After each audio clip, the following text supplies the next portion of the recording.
Praise the Lord. आज के Bible मनन का विषय है, क्या पतरस और यूहन्ना अनपढ़ थे?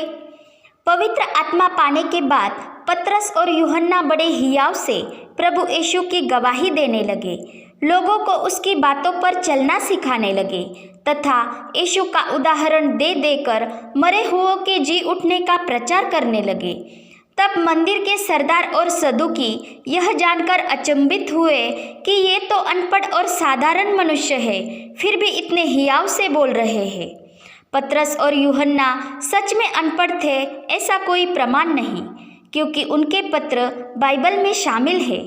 तथा जब यूहन्ना को रोमी शासक ने हद्दपार करके ग्रीस के पात्म नामक द्वीप पर रखा था, तो वहाँ पर उसने यीशु मसीह का प्रकाशित वाक्य और परमेश्वर के भविष्यवाणी के वचन को लिखा, जिसमें उसने परमेश्वर के स्वर्गदूत द्वारा जो उस पर प्रकट हुआ और जो कुछ उसने देखा उसकी गवाही दी।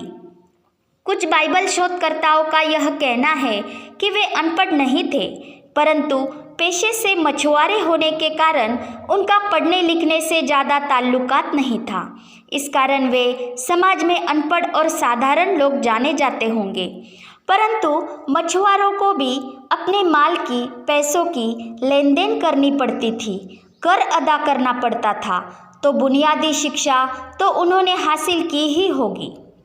परंतु यह शास्त्री, फरीसी, सदूकी लोग समाज में प्रतिष्ठित माने जाते थे।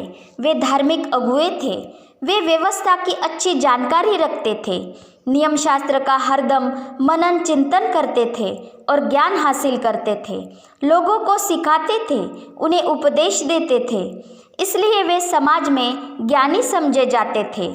परंतु हम देखते हैं कि वे व्यवस्था के कारण परमेश्वर से जुड़े हुए थे, आत्मा से नहीं।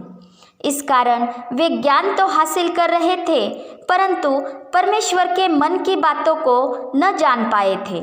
इसलिए उन्होंने यीशु मसीह को भी नहीं पहचाना और ना ही उसकी बातों को समझा, और वे अब पतरस और यूहन्ना की बातों को भी नहीं समझ पा रहे थे, क्योंकि उनके हिसाब से उन्होंने कोई ज्ञान हासिल नहीं किया था।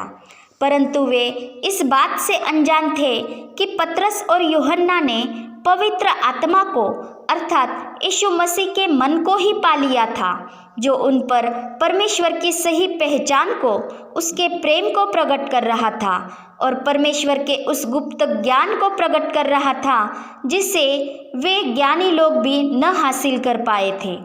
यदि वे जानते तो महिमामय प्रभु को क्रूस पर न चढ़ाते, परंतु वे अपने ज्ञान के बलबूते पर घमंड कर रहे थे। इसलिए वे पतरस और यूहन्ना को अनपढ़ और साधारण समझ रहे थे।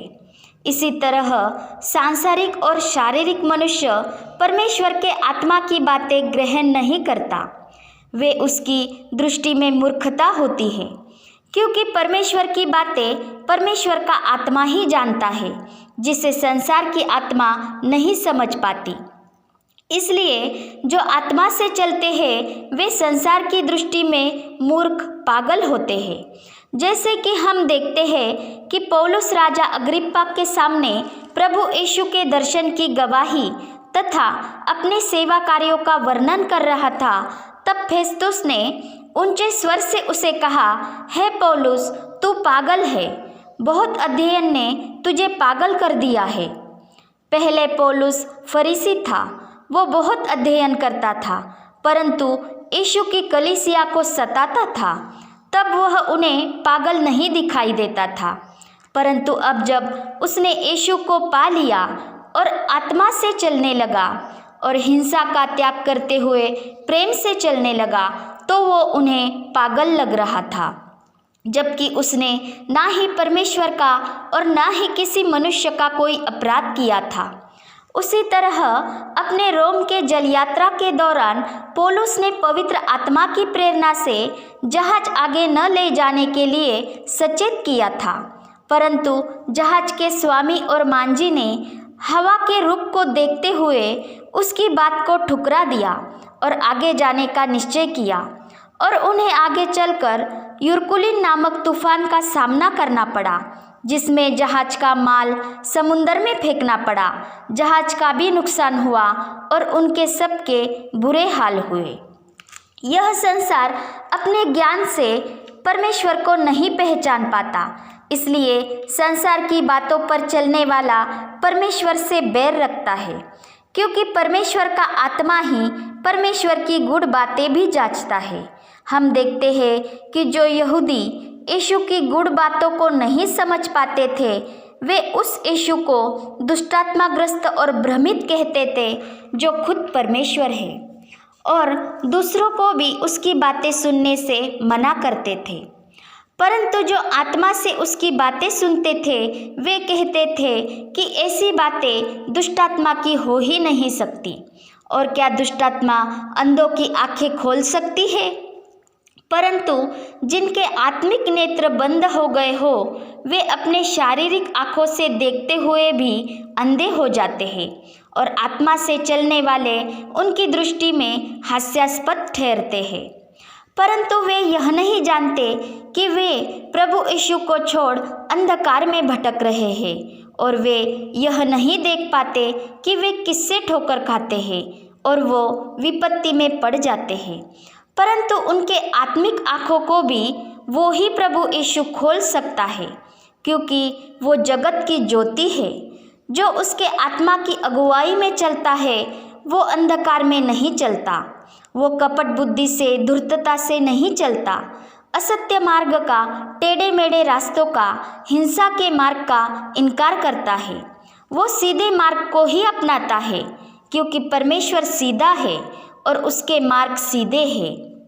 प्रभु यीशु जो सत्य है, वो उसे सचमुच स्वतंत्र कर देता है, जबकि पाप किसी को स्वतंत्रता प्रदान नहीं करता, परंतु उसे अपना दास बना लेता है, और वो उस मनुष्य को उसके निष्फल कामों में फंसा देता है। परंतु जो अपने कामों को निर्दोष रखता है और खराई से चलता है, तो उसके लिए खुद परमेश्वर उसकी ढाल ठहरता है, भले ही वो इस संसार के लिए अनपढ़ और साधारण ठहरे। जब हम यीशु में बने रहते हैं और उसकी बातें हम में बने रहती है, तब ही हम फल ला सकते हैं, क्योंकि पवित्र आत्मा की सामर्थ हम में कार्य करती है। उससे अलग होकर हम कुछ भी नहीं। इसलिए जिन सरदार और सदुकियों ने यह जानकर अचंभा किया था कि ये तो अनपढ़ और साधारण मनुष्य है, परंतु उन्होंने यह भी पहचाना कि वे यीशु के साथ रहे हैं, क्योंकि उनका हियाव पवित्र आत्मा के सामर्थ्य से आया हुआ था, जो उनके अंदर वास कर रहा था। पिता परमेश्वर का प्रेम, प्रभु यीशु मसीह का अनुग्रह और पवित्र आत्मा की सहभागिता हम सभी पर बनी रहे। आमीन।